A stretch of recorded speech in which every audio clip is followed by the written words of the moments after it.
Well, there's the ESC and battery pigtail soldered to the bottom board that I call the BEC board. And then there's the 4 wires that go to the top board right there. All that's ready to go. So the ESC and the flight controller are kind of one piece now. There's the flight controller soldered up. I did worry about these 2 connections right here. This black one right here and this red one touching. But I checked them with a meter and there's no continuity between them. So they're not actually touching. So now all I have to do is put the top plate back on and I'm finished with it. I'm always glad to be finished with these things. Yeah, we're getting down to the short rows, as they say around here on this.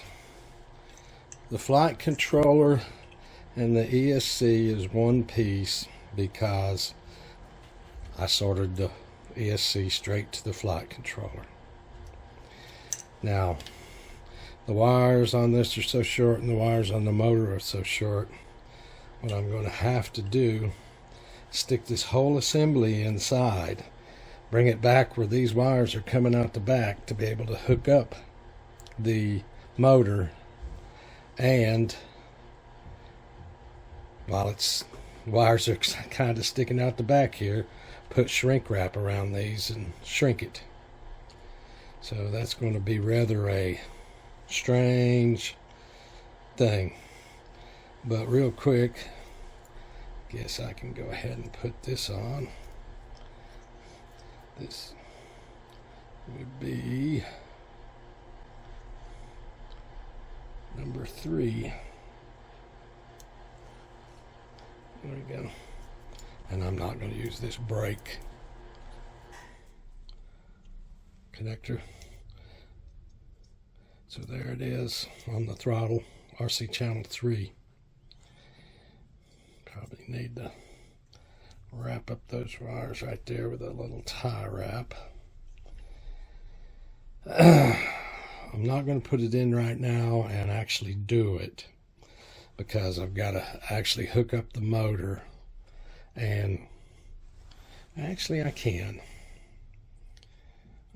put it in, shrink wrap it, tighten the motor down, because this ESC can be programmed to change the direction of that motor. I don't have to change one of these connectors around. So we'll go ahead and stick this in one time.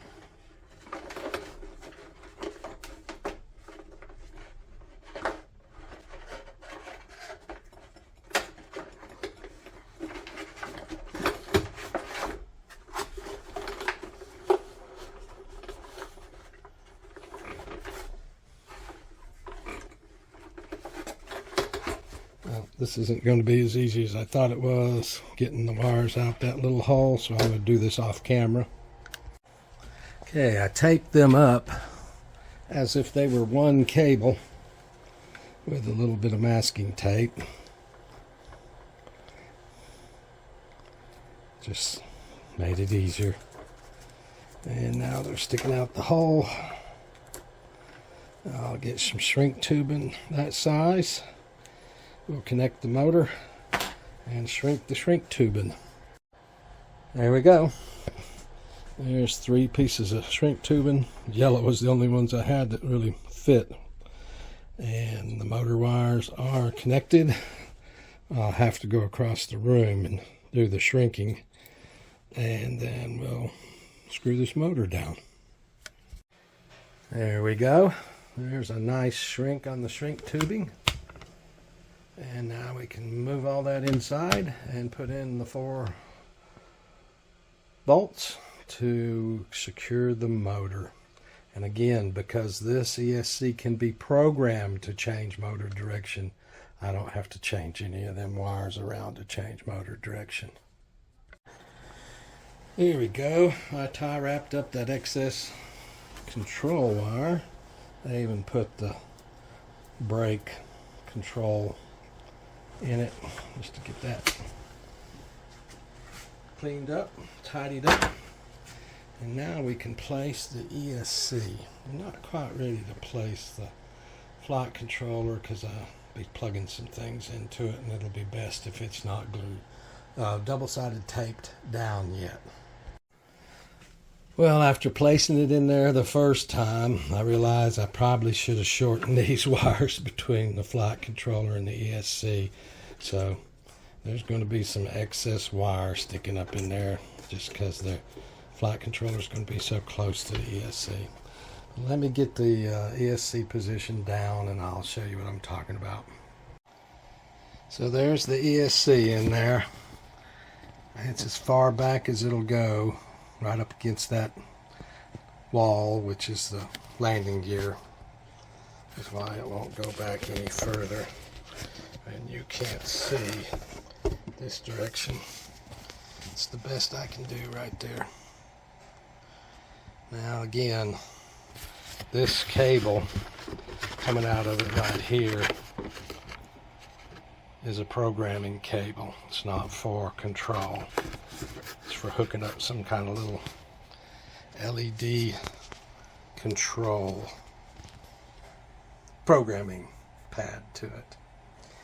Now, and the battery pigtail XT60 sticks out the back of the flight controller. So right now, you see, if I move the flight controller back right there, you can see that black wire and red wire coming up and going to the front is to connect the battery.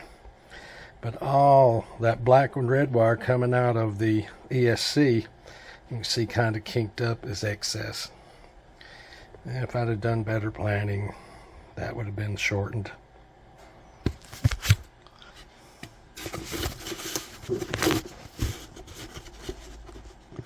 Yeah. Those two right there I've got a hold of. So eventually the flight controller will be positioned about here, and you can see those wires kind of push it forward without tape on the bottom of the flight controller. And I guess you can see the XT60. This is a Terra XT60 right here. It'll have to be extended in a little cable to get to the battery. It's all real close. And like I say, for right now, I'm going to leave the flight controller loose so I can hook wires, servo wires, other wires here. Alright, let's move right along. I've just got 2 more solder jobs to go.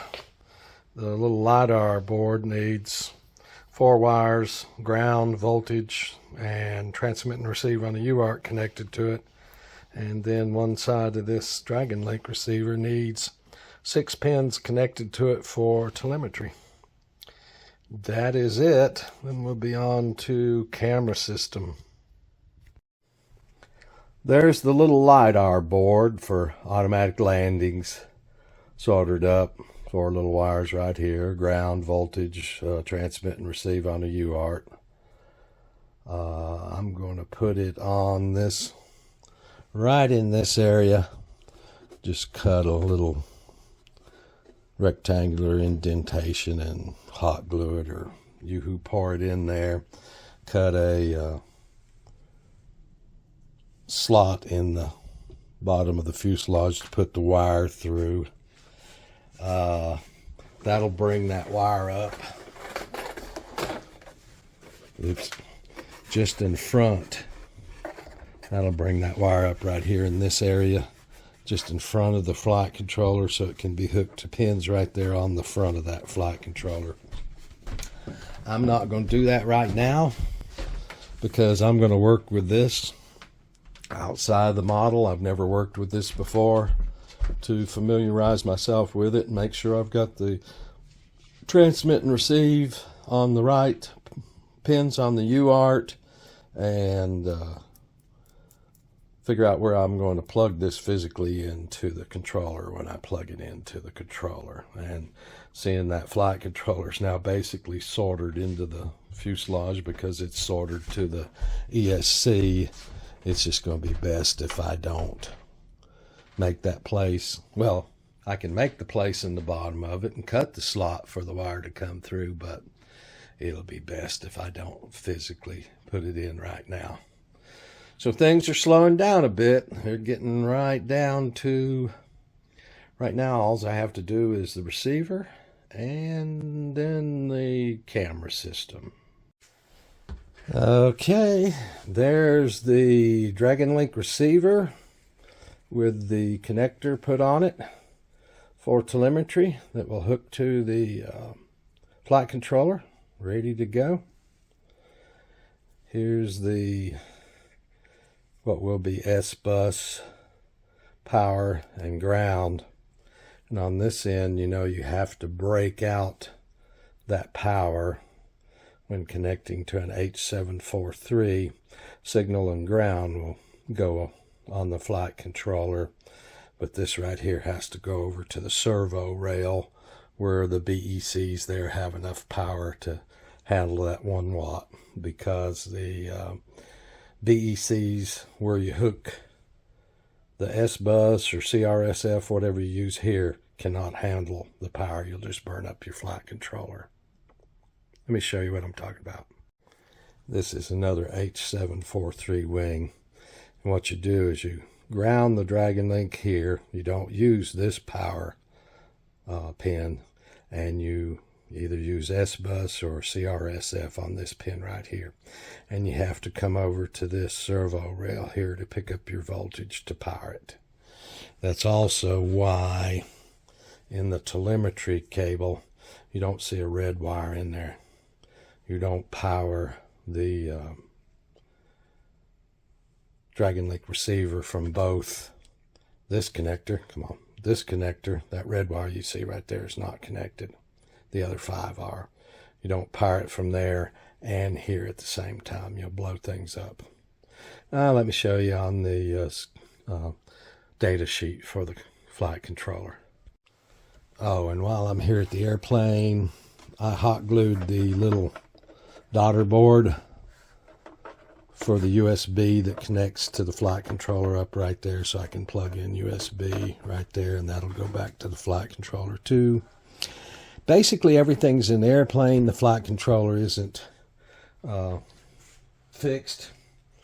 And I may have finessed myself with this because I did put the antenna out the wing enough to where you can come in here and tighten down this connector for the antenna when you're putting the wing on, as well as other stuff. But I didn't think about where this might be mounted in there. I did for these wires, but for connecting that antenna up, reaching down in this hole and twisting it up, it's going to be a little hard. So I'm going to have to mount this in here, probably something like that, with it sticking out at an angle. So bring it up this way.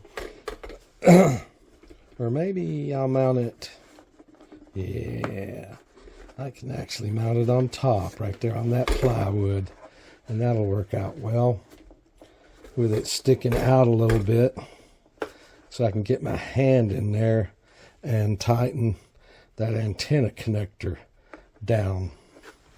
So that's where I'll mount it, either there, might mount it back here, give me a little more weight in the rear of the craft for CG that I kind of need. Oh, come on. So I may mount it in the top, right there like that. Then I can tighten down that connector. The other wires, of course, will be connected.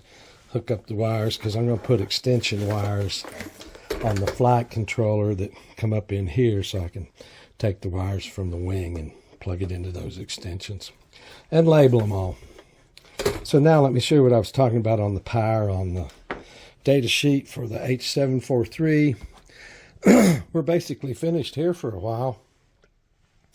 Won't be great need to come back here because everything's mounted except for those two parts, which I told you why. I'm going to work with the LiDAR outside of this frame, and I will mount this. You don't need to see me do that, do you?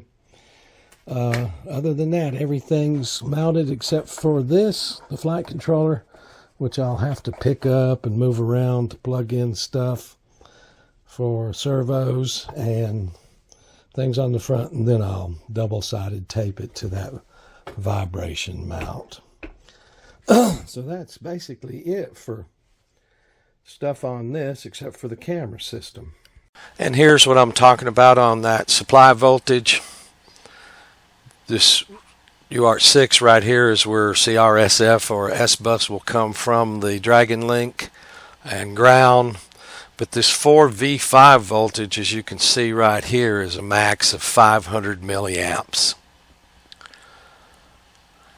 That would be blown up if 1 amp is sucked through it. It's double. 1,000 milliamps is 1 amp. So that's over twice what that can handle if it went to full power ever. Doesn't mean it will, but if it ever did, which long range it does. So out here on the servo rails, this VX voltage you'll see right here is 8 amps continuous, 10 amps peak. So that's 8 or 10 times what that Dragon Link receiver can pull, whereas this 4V5 right here is half of what the Dragon Link can pull before it blows it up. So you have to ground the Dragon Link receiver here, signal for RC control come in here, and then you need to pick up your voltage for a Dragon Link receiver over here someplace on this VX voltage to keep from blowing it up. Alright, that basically completes, if everything was installed, completes the hardware build except for the camera system. I will do another video when I completely put the model together minus the camera system, because as you can see, even where I'm going to put the RC receivers kind of still in flux right now. But I found out today the last part for the camera system's now supposed to arrive Saturday. I personally don't think it will. I think it will be next week. But I only have 4 days next week. Only have 3 days next week, because Thursday we go down to Darlington, South Carolina, where Pam has to do a seminar for Florence Darlington Community College on Friday morning. That's halfway to the beach for us, Myrtle Beach. So after she finishes her seminar Friday morning, we're going to get in the car and drive the other short distance to Myrtle Beach, and we're going to stay there for 4 or 5 days. Eat some good fresh seafood. So there'll be 1, perhaps 2 more videos before we go to the beach, just with little stuff. But the lion's share of it's pretty much finished at this point. All right, guys. Thank you so much.